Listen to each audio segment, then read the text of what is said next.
On faris marking. Yeah, ke mga kuha so la the first time I saw her. Oh, kasi la po. Oh, si oli. Kilo engu aya Lupe ang makau ki kilo ako kwa. Yeah. Olele. Wah, si. Ay nga malulum tu fam. Orang kading ingon fam. Kilo ngo faya Lupe. Ngo faya Lupe. Yeah.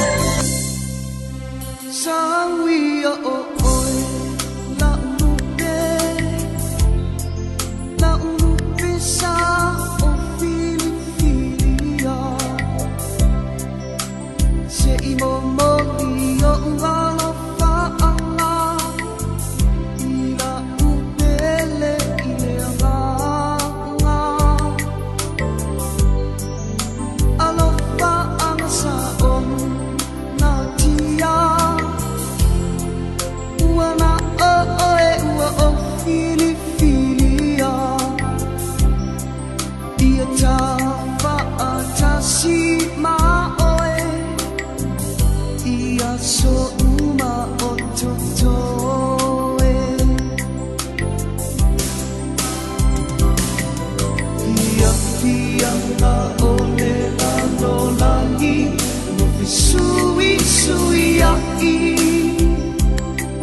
Fa